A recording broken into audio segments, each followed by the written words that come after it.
Words are powerful, and the ones we choose have consequences, especially in moments of conflict. So my next guest wants you to choose the right words to help de-escalate a situation.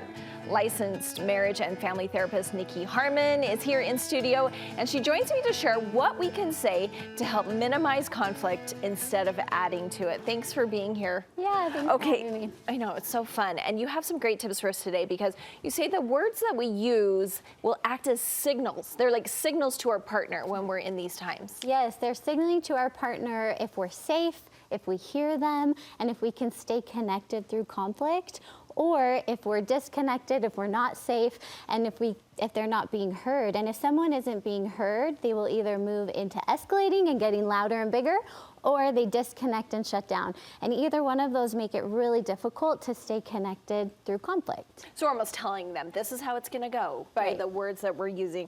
And so you see there are a few phrases that are emotional safety killers. They kill someone's emotional safety. And so I'm going to say the phrases to you, and then you'll help us know what to say instead. Okay. So first is, I'm sorry you feel that way. Oh, this is a good one. This is a blame statement that's kind of dressed up in fancy clothes to look like an apology. But what it does is it gets us away from actually having accountability for what we've done. So saying, I'm sorry you is a blame. We want to say instead, I'm sorry I'm sorry I hurt you. I'm sorry I did or didn't do this thing. Yeah, because you're almost placing the blame on that person. You're the one who's making yourself feel bad. Right. I'm sorry you're feeling this way. This is your problem. Oh, okay. So instead of I'm sorry you feel this way, I'm sorry I. We got to remember that. Okay. The next one I'm sure would make people fly off the handle when you tell someone to calm down. And I will tell you, I think this is like a teenager thing because they all say like, chill out, right. or, chill, and it makes me so mad. Yes, if you want a guaranteed way to make sure the person you're talking to doesn't calm down, tell them to calm down, right? Mm-hmm. And people calm down when they feel heard. That's a really big secret. Pay attention to. So if someone's escalating, it's because they don't feel heard. So instead of telling them, calm down, we can say, hey, I want to hear you. Let me hear you. And they'll naturally kind of calm down.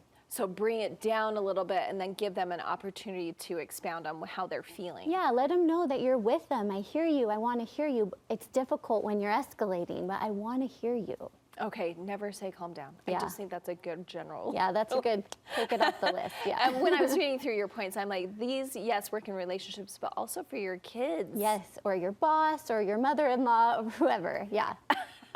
I love that you threw that in there. Okay, so the next one is kind of in the same vein because you're saying never say, why are you making this such a big deal? Right. Because obviously it's a big deal to them. Yes, and if your partner or your friend or whoever you're talking to says that, that feels really invalidating. And what that signals is that you're not with me. You're not getting it. You're not understanding me, right? And so I'm going to escalate. So instead of, why is this such a big deal? We can say, help me understand why this is so big for you.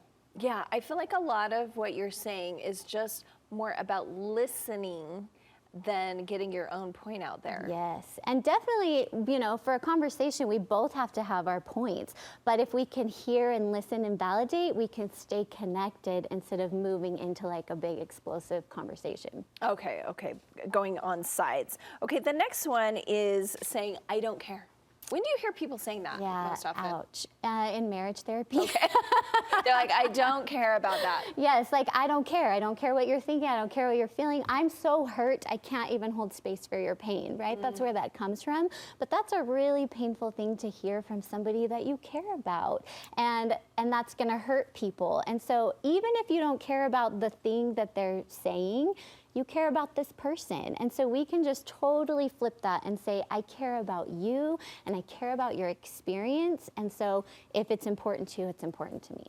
And I've heard other therapists talk about this when maybe it's some little thing that the person is upset about. Instead of the person saying, I don't care, if they take time to listen, often there's some other underlying reason why that thing is bothering the person. Yes, usually people will come in with content and say, you never do the dishes or whatever, but really it's about, are you there for me? Do you hear me? Am I safe with you? Yeah, so if we can take the time to listen, then we could find those things out. Yes, those hidden messages. Okay, and number 5 is you're being crazy. Is this one you hear a lot as well? Yes, this is one I hear a lot as well. This is an attack on your partner or the person as a person, right? Instead of making a complaint about behavior, we're attacking them as a person, and things really just kind of devolve after that when we start making attacks. So instead, again, we can talk about a specific behavior with that person, or we can say, help me understand why you're escalating.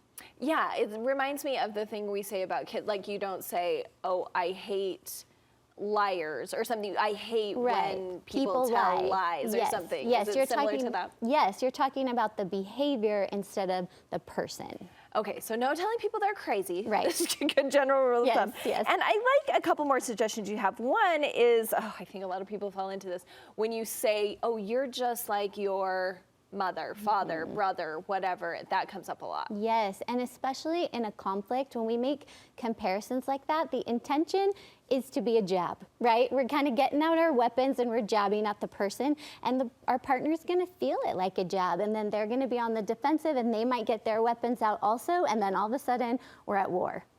Yeah.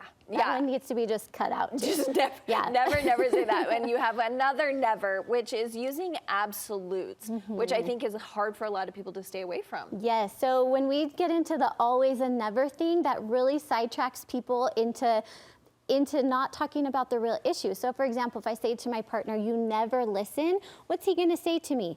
Yes, I do. No, you don't. Yes, I do. And now we're kind of in this ping pong conflict instead of talking about the real issue, which is I don't feel heard, right? And so instead of saying never or always, we can say things like, I very frequently don't feel like this, or very often I feel like you respond in this way, and it makes it hard to engage with you.